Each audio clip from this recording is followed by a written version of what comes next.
गुरुर्विष्णु गुरुदेव महेश्वर गुरु साक्षात् परम ब्रह्मा तस्मै श्री गुरवे नमः।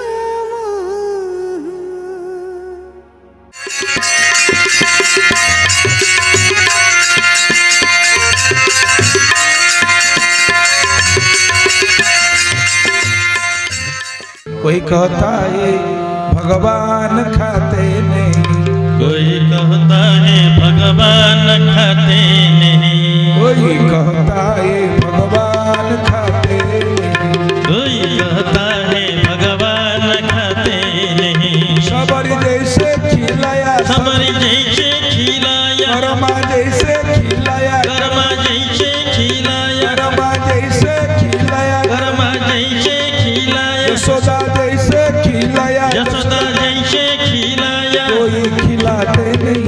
कृष्ण गोविंद गोविंद गाते चलो, कृष्ण गोविंद गोविंद गाते चलो, আপনার মুক্তি का मार्ग बनाते चलो, আপনার मुक्ति का मार्ग बनाते चलो। कृष्ण गोविंद गोविंद गाते चलो, कृष्ण गोविंद गोविंद गाते चलो, कृष्ण गोविंद गोविंद गाते चलो। बोले सच्चिदानंद भगवान की जय। एक कहतु भगवान कौन सचरे खाती किए कहला खाती बोली मुदेली से खाइले कहीं मु खाली चारि फ्राए करी फल फल किंतु आम प्रेमानंद बाबा छोट छोट करके देले खाइबे कहीं भाव को ही ठाकुर ग्रहण कले मत से भाव ना बाबा कहले फल मुणिया कर मु चारि फाड़ कर देली किंतु सी कहले नाई रे बाप ये हेनी दांत ना से चुन चुन खाइबे खाइबे ना नहीं अलबत खाइबे कहीं ना यशोदा भाया कहले तो खाइबे श्रमणा सबरी भाया अंठा फल खुआइले तो से खाइबे कर्मा बाई दांत काटी रांधुला खेचुड़ी ता पाखे लुहा खड़िका नथिला से जगन्नाथ खाइले खाइया देले श्रद्धा थिले से निश्चय ग्रहण करिवे श्रद्धा न थाई अंतर्गते ताहा छुईबी के मनते पर्वत तुले मते देले मुताहा नचु हई भली रेणु प्रमाणे मते देई मुताहा बहुत बड़ तेणु पर्वत भाया दबा पेट अहंकार थो मु करी मु देली ठाकुर जमा ताको छुईबे न लड़ंती देवे खीरी पीठा डाली न लड़ती देवे खीरी पीठा डाली हृदयर भाव लड़ंती से खाली हृदयर भाव लड़ती से खाली हृदयर भाव लड़ंती से खाली हृदयर भाव लड़ती से खाली ताई ताहाकु परिवर्पण ताहि ताहाकु परिवर्पण सेथिरे भाई हे नहे बकृपण सेथिरे भाई हे नहे बकृपण। बोले सद्गुरुदेव भगवान की जय।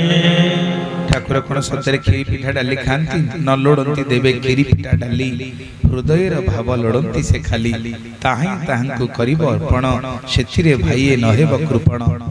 तेणु भगवान भावर भोका से प्रेमर भोका जी भावे दिए जे प्रेम दिए अवश्य ताको महाप्रभु ग्रहण करंत।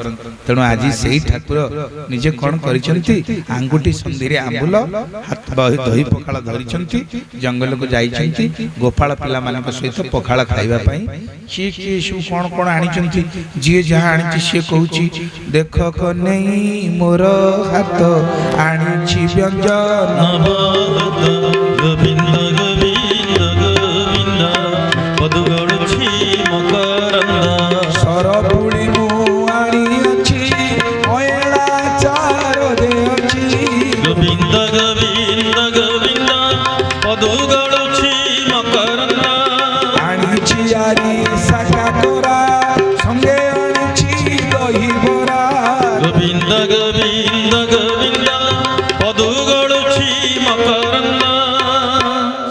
ସେ ଗୋଟେ ଜିନିଷ ଆଣିଛନ୍ତି। କିଏ କହିଲା କାହ୍ନୁ ମୁଁ ଆଜି ଦେଖ କହ୍ନେଇ ମୋର ହାତ ଆଣିଛି ବ୍ୟଞ୍ଜନ ବହୁତ ବହୁତ ବ୍ୟଞ୍ଜନ ଆଣିଛି, ଭାତ ଆଣିଛି ବହୁତ, କାହିଁକିନା ଭାତଟା ଏତେ ସହଜରେ ଲୋକଙ୍କୁ ମିଳୁନଥିଲା।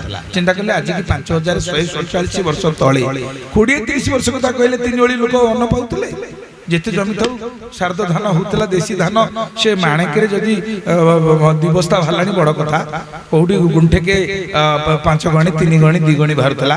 ଆଜିକାଲି ସବୁ ଇଏ ବୈଜ୍ଞାନିକ ପଦ୍ଧତିରେ ସବୁ ଧାନ ଚାଷ ହବାରୁ କଣ କଣ ବସ୍ତାଏ ଲେଖା ହେଲାଣି, ଗୋଟେ ଗୁଣ୍ଠରୁ ବସ୍ତାଏ, ସବୁ ତ ହାଇବ୍ରିଡ ଯୁଗ ହେଲା। କିନ୍ତୁ ସେଇତେବେଳେ ସେ ଚାଷ ସେମିତି କିଆ। ତାପରେ ସେଇ ଅଞ୍ଚଳ ବୃନ୍ଦାବନ ପଟେ ଏତେ ଧାନ ଫସଲ ଭଲ ହୁଏ ନା, ତେଣୁ ସେ ଯିଏ ଟିକେ ଗଣ୍ଡେ ଆଣିଛି ସେ ଦେଖେଇକିରି କହୁଛି କାହ୍ନୁ ଦେଖ କହ୍ନେଇ ମୋର ହାତ ଆଣିଛି ବ୍ୟଞ୍ଜନ ବହୁତ। କିଏ କହିଲା ମୁଁ ସରପୁଳି ଆଣିଛି। ସରପୁଳି କଣ ମାନେ କ୍ଷୀର ବସିଲା ପରେ ଆମ ପୁରୀ ମନ୍ଦିରରେ ମଧ୍ୟ ସରପୁଳି ଭୋଗ ଅଛି। ସେ ସର ପରସ୍ତ ପରସ୍ତ ଉଠୁଥିବ, ସେ ଗୋଟେ ଜାଗାରେ ଥୁଆ ହଉଥିବ। ସେ ସର ଯାକ ସବୁ ଏକାଠି ହେଲା ପରେ ପଡୁଆରେ ପଶି ମହାପ୍ରଭୁଙ୍କୁ ଅର୍ପଣ ହବ। ତେଣୁ ତାକୁ ସରପୁଳି ଭୋଗ କହନ୍ତି।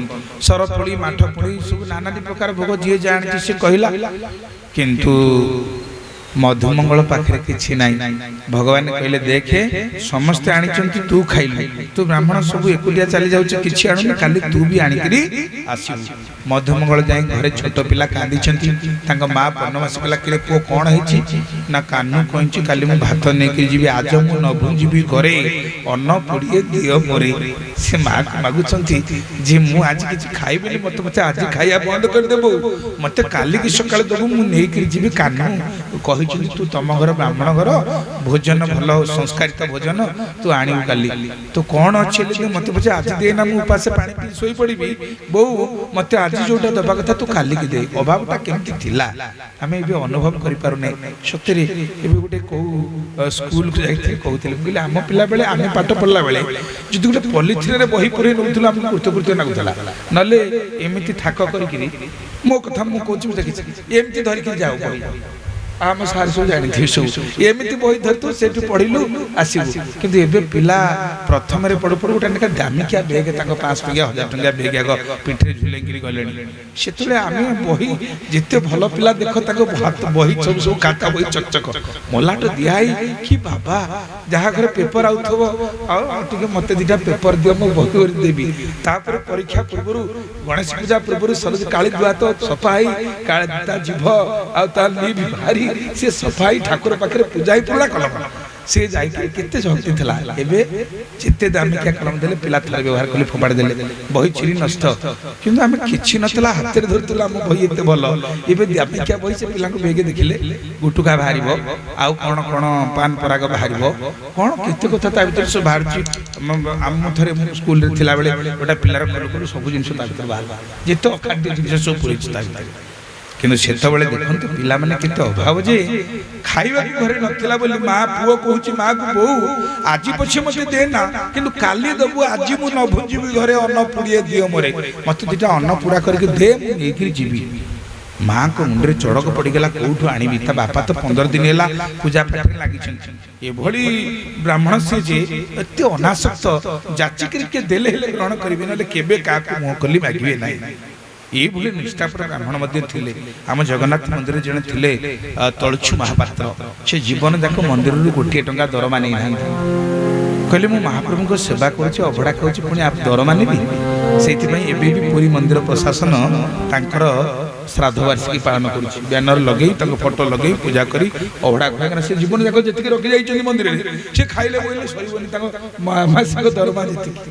ତାଙ୍କର ସେବା କଲେ ଗୋଟେ ଖେଇ ଅଛି, ସେ ସରିବନି ଏତେ ରଖି ଯାଇଛି। ତେଣୁ ମୁଁ କିଛି କାହା ଘରୁ କଣ ନବା, ବ୍ରାହ୍ମଣ ମାନେ କହନ୍ତି ଯାହାଠୁ କିଛି ଗ୍ରହଣ କରିବା। ମାନେ ଆମ ବାବା ଲେଖିଛନ୍ତି ଶୁଭବାର୍ତ୍ତାରେ ଯେ ଯଥେଷ୍ଟ ସାଧନ ଭୋଜନ ନ କରି ଗୃହସ୍ଥ ମାନଙ୍କ ଠାରୁ ଦାନ ଗ୍ରହଣ କରିବା ହେଉଛି ମହାପାପ। ଏହା ଦ୍ୱାରା ଗୃହସ୍ଥ ମାନଙ୍କୁ ପ୍ରତାରଣା କରାଯାଏ। ଶୁଭବାର୍ତ୍ତାରେ ନାହିଁ, ଯଥେଷ୍ଟ ସାଧନ ଭୋଜନ ନ କଲେ ଆମର ଯୋଉ ସାଧନା କରିଥିବା ଜଣଙ୍କ ଘରୁ ଯଦି କିଛି ଆମେ ଖାଇଦେଲେ ବା ନେଇ ଆସିଲେ, ପ୍ରକାରାନ୍ତରେ ଆମ ସାଧନା ଆମେ ଯୋଉ ପ୍ରାର୍ଥନା କରୁଛେ, ପ୍ରାର୍ଥନାଠାରୁ ମହାଶକ୍ତି ନାହିଁ।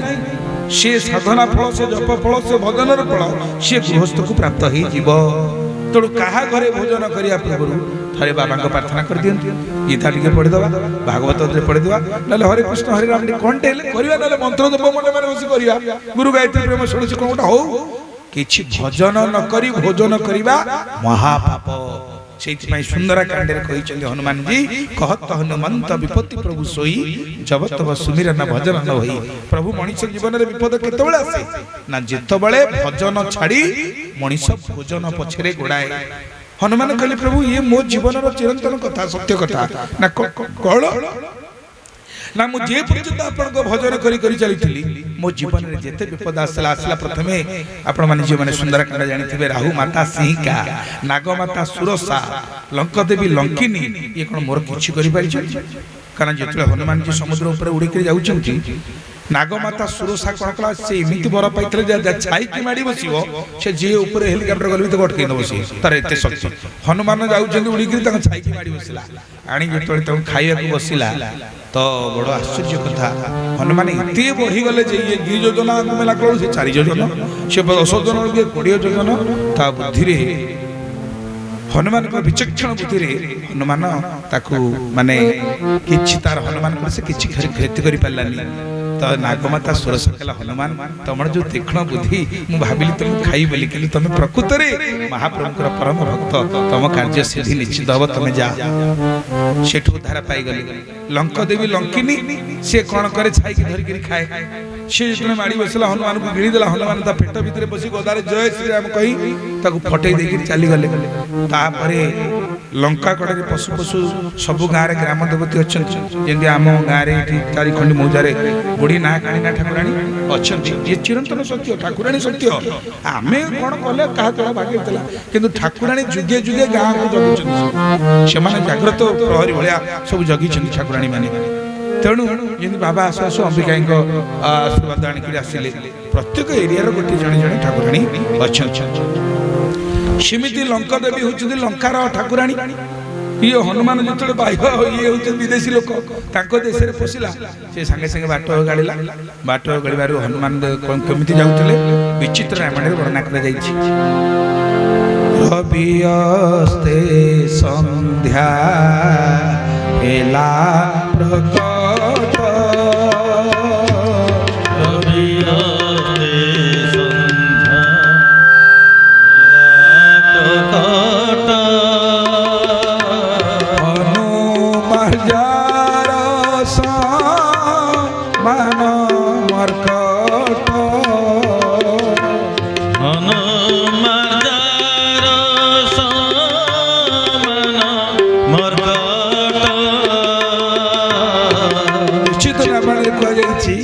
ରବି ଅସ୍ତେ ସନ୍ଧ୍ୟା ହେଲା ପ୍ରକଟ ହନୁ ମାର୍ଜାର ସମାନ ମର୍କଟ। ମାର୍ଜାର କହିଲେ ବିଲେଇ ହନୁମାନ କ'ଣ କି ଝିଅ ଅତୁଳିତ ବଳଧାମ ସ୍ୱର୍ଣ୍ଣଶୈଲା ବଦେହମ ଦନଜୱାନ କୃଷାନ ଜ୍ଞାନିନଂ ଅଗ୍ରଗଣ୍ୟಂ ସକଲ ଗୁଣ ନିଧାନଂ ବାନରଣଂ ମଦୀଶଂ ରଘୁପତି ପ୍ରିୟ ଭକ୍ତଂ ୱାତୁଜାତଂ ନମାମି।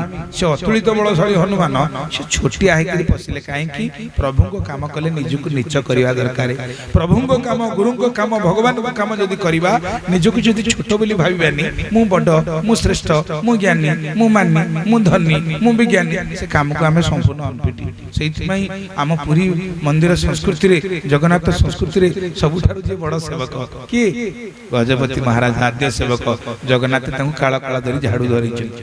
ତାଙ୍କର ଆଉ କିଛି ଅଛି ସେ ମୁଖ୍ୟ ଝାଡୁ ସେବା ନା ତାମାନେ ଜଗତକୁ ଶିକ୍ଷା ଦେଉଛନ୍ତି ଯେ ଠାକୁରଙ୍କର ରଜା ହବ ମହାପ୍ରଭୁଙ୍କର ଯେ ଆଦ୍ୟ ସେବକ ସେ କ'ଣ କରିବ ସମାର୍ଜନ କରିବ ରଥ ସମାର୍ଜନ କରିବ।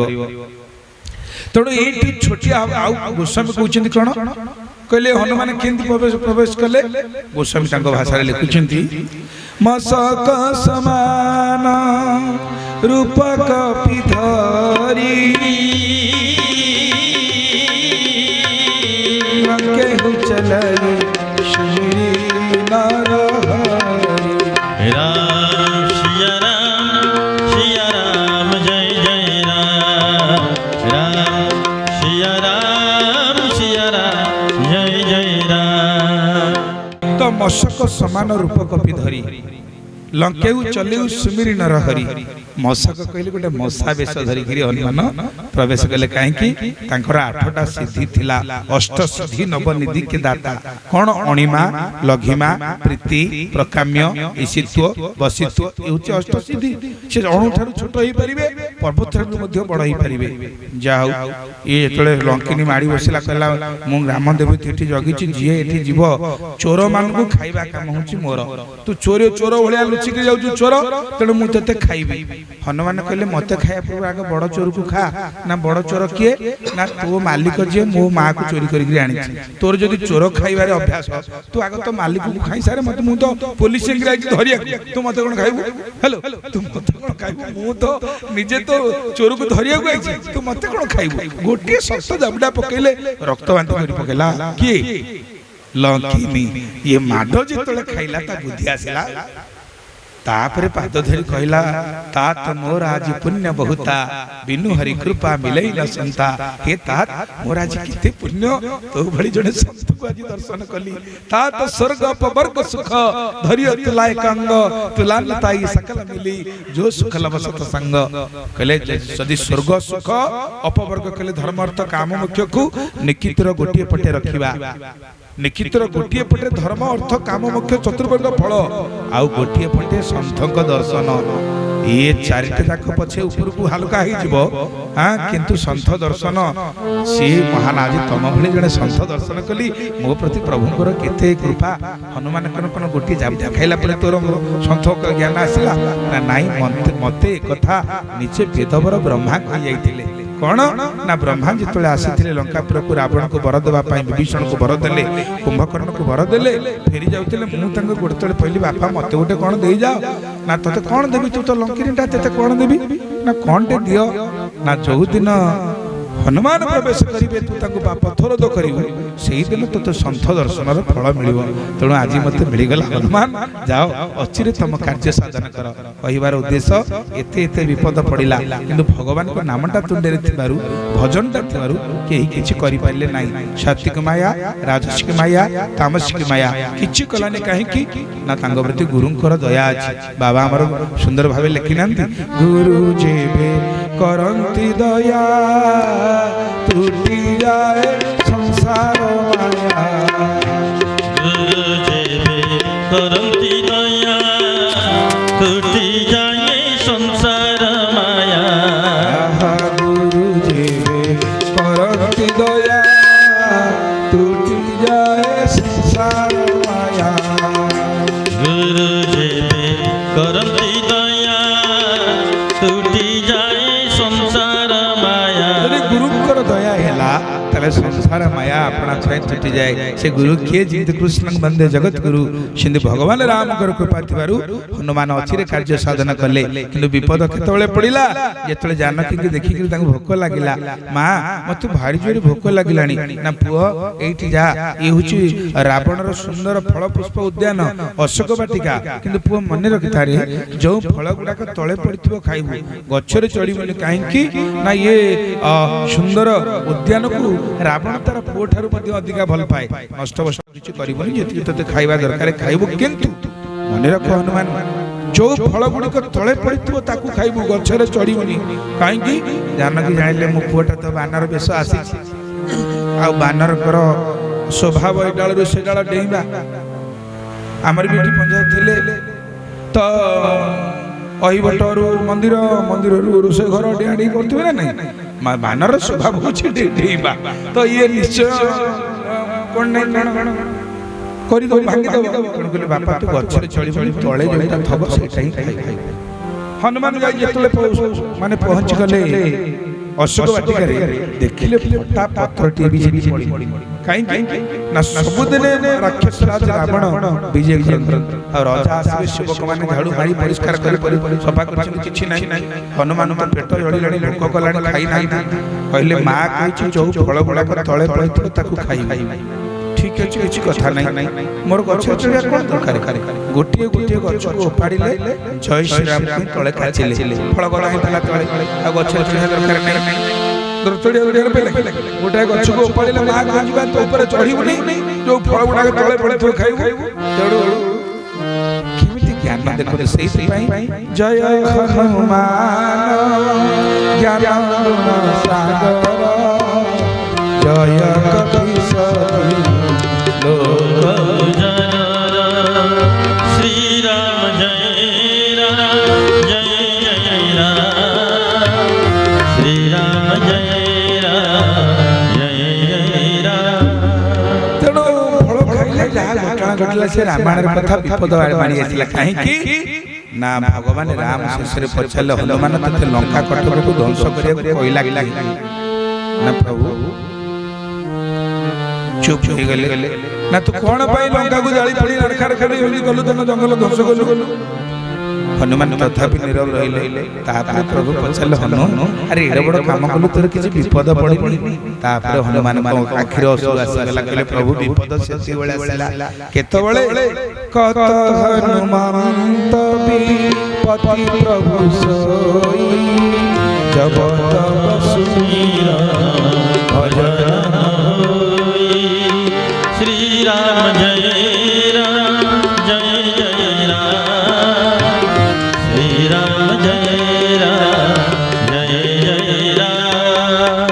कहत हनुमंत विपत्ति प्रभु सोई प्रभु ताके ही विपद कहंती केतबेले ना जोटा आमे भगवान को विस्मरण हे जिबा भूली जिबा गुरु को भूली जिबा ताठा बड़ विपद आउ किछि नाही सेति आमे सब दिन प्रार्थना रे गाउचे विपद नहई विपद केबे संपद नहई संपद भबे ताले विपद काहा कहंती दुख काहा कहंती ना विभु को भूलिले सकल दुख विभु स्मरण मिलई सुख तणु मो भूली गली प्रभु को भजन विपद माडी आसी तणु भजन करिबा पूर्व आक भजन दरकार जो माने भजन न करी भजन रे प्रवृत्त होंती सबु जाक पाप को सेई मूल्य के नेकी जानती बोलो श्याम रामचंद्र की जय। तने सेति पई गुरुदेव करथिले भजन आउ तापरे भजन तो भजन कहले आप कहबे मते तो मोर कंठ नाही गीत गाय साकु कोन कोन भजन कदी गीत गायला सत्संग बसिया भजन कीर्तन कीर्ति जो भगवान पर कीर्ति गान करा जाए ताको कीर्तन कीर्तन कहले केवल फल फल धरि छे छे करि नृत्य करिबा भगवान पर कीर्ति गान करिबा श्रवण करिबा यहा मध्ये एक कीर्तन तणु भजन करिबा गुरु भजन नहीं दरकार शांडिल्य मुनि ए व्रत करथिले सब दिन से भजन करंती भजन भूली जानी 15 दिन 10 दिन रोसई हितो कि नहीं कि से दिन पुओ तो कांदिला घरे आज खाई मते दे मु ने की जीवी आज न भूजी घरे अनपुरी गोविंद वीर गोविंद पदुगढ़ मकरंद। नमस्कार दर्शक बंधु मु देवाशीष महांती आपण मानक अनुरोध करूची हमर यूट्यूब चैनल एमडी फिल्म्स को निश्चय देखंतु भलो लागिले लाइक शेयर और सब्सक्राइब करंतु एवं नवा नवा वीडियो रो नोटिफिकेशन पाइबा पई बेल आइकन को क्लिक करंतु। आज्ञा हां वीडियो संबंधित कोनोसी मतामत दवा पई जेपरि जमारु भूलिबेनी रहली नमस्कार।